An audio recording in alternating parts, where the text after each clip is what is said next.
Aujourd'hui, Bruno Cloutier de Sutton Excellence et moi-même allons vous parler de reprise de possession de logement avec les locataires.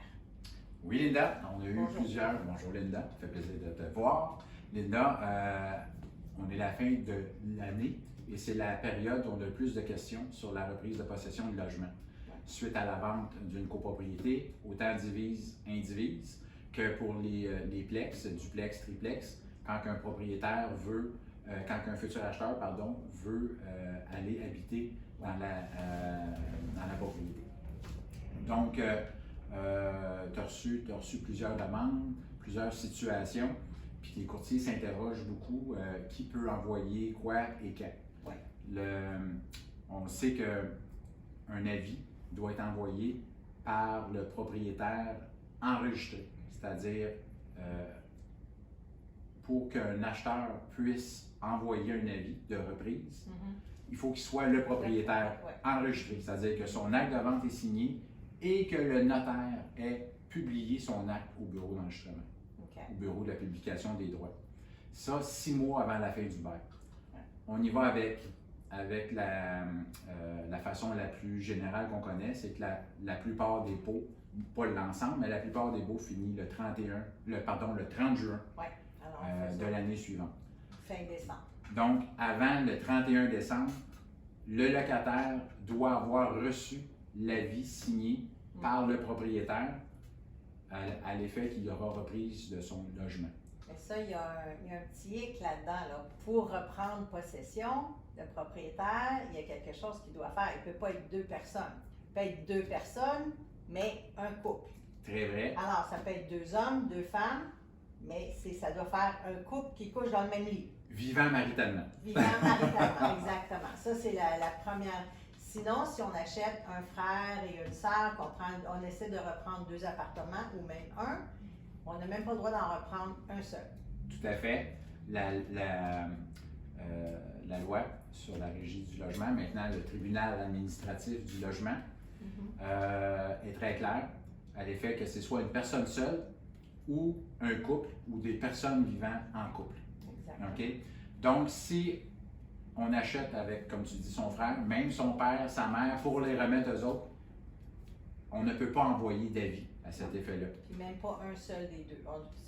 Les locataires restent là. Du tout. Les locataires ne peuvent pas. La seule façon à ce moment-là de reprendre un logement serait de s'entendre de gré à gré, c'est-à-dire avec souvent une compensation financière.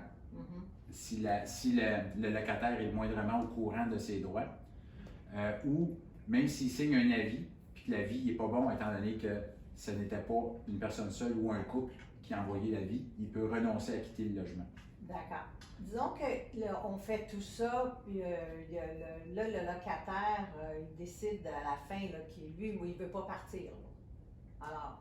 Si l'avis a été fait selon les règles, c'est-à-dire une personne seule ou un couple, à ce moment-là, le propriétaire, le nouveau propriétaire, celui qui a envoyé l'avis, on a pris l'exemple qu'on avait un acquéreur qui a envoyé son avis, à ce moment-là, il devra s'adresser en urgence à la régie, au tribunal administratif du logement, qui est le nouveau.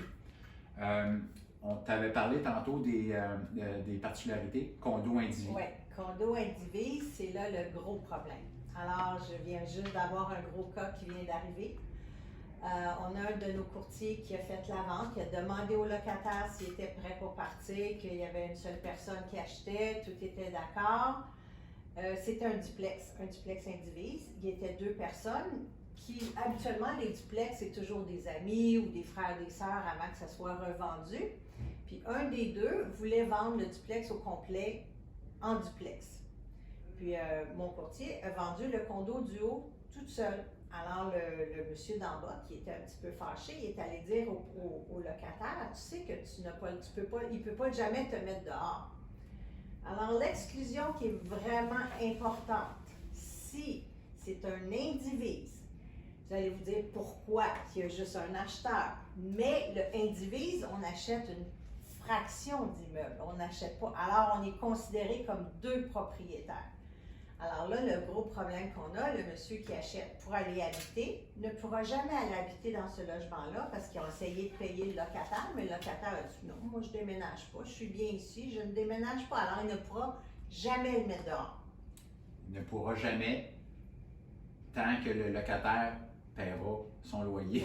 Oui, non, automatiquement, oui. Et qu'il le refusera de quitter parce qu'il ne pourra jamais recevoir d'avis.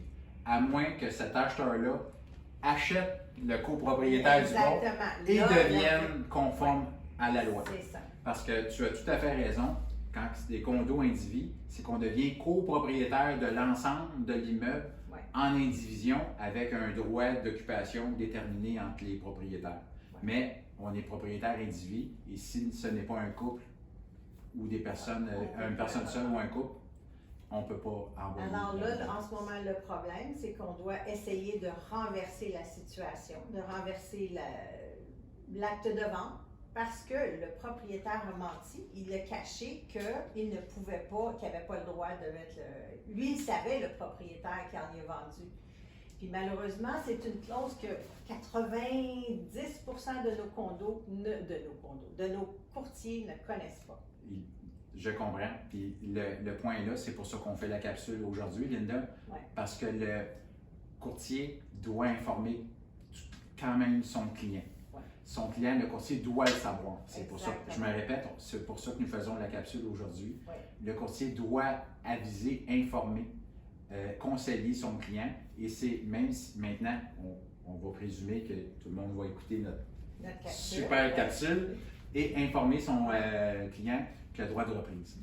J'invite les courtiers, Linda, à toujours aller voir sur le site, l'ancien site de la Régie du logement, qui est maintenant le site du tribunal administratif du logement. Ils ont des articles qui se disent, ils ont des modèles d'avis à être envoyés, ils ont le tableau des délais, quand envoyer des délais. Et même, l'autre point qu'il faut amener, que même s'il envoie un avis, si le locataire ne répond, mettons que l'avis est conforme, si le locataire ne répond pas, à ce moment-là, c'est présumé qu'il ne quittera pas. Fait que ça veut dire donc, ça prend un avis positif, une réponse positive que le locataire va quitter. Il y a des modèles d'avis aussi de la régie. Sinon, faut vraiment comprendre que si le locataire ne répond pas, le propriétaire devra aller à la régie pour faire valoir sa demande de reprise de possession. Donc, les étapes sont bien indiquées sur le site, mais on doit les connaître. On doit aviser nos clients. Ce n'est pas au courtier à faire les démarches, c'est au courtier à aviser ses clients. Le courtier est toujours le médiateur. C'est lui, il informe. Il est le conseiller. Le conseiller des deux côtés. Et si c'est le besoin final de son client, il doit l'aviser.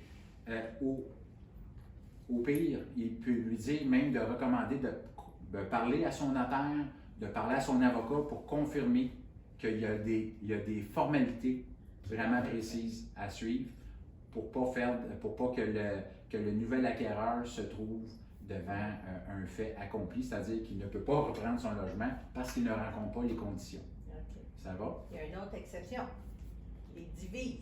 Les condos divises, on dit tout, bon, j'ai juste un propriétaire parce qu'ils ont réglé le cas, parce que oui, on achète l'immeuble d'un immeuble, une fraction, mais dans les divises, ils ont réglé le cas. Mais il y a une exception. Tout à fait. Si le condo a été changé et quand la transformation a été faite, la conversion, merci monsieur, quand la conversion a été faite, si un locataire était là avant, celui-là, vous ne pouvez pas le mettre dehors. Donc, c'est le locataire qui est présent dans l'unité pendant la conversion. Pendant la conversion, ce locataire-là bénéficie du droit au maintien dans les lieux. Et il ne pourra, comme un individu, peu importe les circonstances, on peut pas en toutes circonstances, même un acheteur qui remplit toutes les conditions, son droit au maintien suite à une conversion. Donc, on comprend que ce n'est pas un condo neuf qui a été, ou une bâtisse quand même qui a de l'âge, mais qui a été construit en condo, ça ne s'applique pas. C'est des anciens logements locatifs qui ont fait l'objet d'une conversion en copropriété divise sur lequel ça s'applique. Exactement. Il y a cependant, comme on a dit au début, toujours lieu on peut mettre une clause. Il y a les clauses du système. Reprise, la clause de l'annexe L, la clause L2.5, qui dit qu'on peut demander au vendeur de lui fournir une entente à l'effet que le locataire s'engage volontairement à quitter. Ça peut être fait avec les 3 modèles d'entente qui se trouvent dans les clauses du système, les clauses type de loi CQ qui se trouvent dans Instant Form aussi. À ce moment-là, le locataire peut signer un engagement à quitter. Mais ça se trouve, faut demander, ça devient une condition à une promesse d'achat. L'acheteur peut demander au vendeur de s'en occuper. OK. Est-ce que le locataire peut revenir après puis dire « Ah, j'ai été comme forcé de signer ça par l'ancien propriétaire ». Est-ce qu'il peut renverser cette lettre? C'est marqué dans la clause L2.5 que le vendeur ne garantit pas que le locataire va quitter. Le locataire peut toujours contester. À ce moment-là, ça devient une cause au tribunal administratif du logement dans lequel nous, si on a une entente de signer, c'est évident que le locataire devra prouver qu'il a subi des pressions et c'est évident que l'ancien propriétaire sera appelé comme témoin à cette audition-là. Comment il a réussi à avoir la signature? Tout à fait. Tout est conditionnel à la bonne foi et aussi au tribunal qui décidera s'il y a un différend entre les parties. Ben, je pense qu'on a fait le tour. Est-ce que tu as d'autres exemples à nous donner? Ça s'applique, Linda, ce qu'on a dit, ça s'applique au multilogement, duplex, triplex, quatreplex, donc de plex, qu'un propriétaire veut reprendre, un nouveau propriétaire veut reprendre pour lui ou sa famille. Ouais. C'est les personnes qui sont sous sa responsabilité. Ça va? Ils doivent remplir toujours les conditions. Ils devraient peut-être consulter toujours leur notaire ou leur avocat pour être sûr. Le courtier, lui, c'est prudence, prudence, prudence. Oui, vraiment, oui. Parce qu'il y a des cas que l'OACIC a dit que les courtiers ont été imprudents ou ils ont manqué à leur devoir de conseil. Donc, le devoir de conseil, c'est de prévoir les clauses et d'avoir un échange écrit à l'effet qu'ils les ont informés qu'il y a des formalités pour la reprise qui sont on ne peut pas passer à côté. Ils doivent être toutes respectées au risque de se voir perdre le droit de reprendre le logement. Fait qu'on demande au courtier d'être prudent, de faire leur devoir de conseil. Nous, ce qui est arrivé, le courtier, étant donné qu'il ne connaissait pas la loi, il a parlé avec le locataire. Le locataire, il a dit oui, pas de problème, moi je m'en vais avant que l'autre locataire en bas lui dise non, tu as le droit de rester. Alors, faites attention, c'est très important. Puis écoutez notre capsule. Merci Linda. Merci.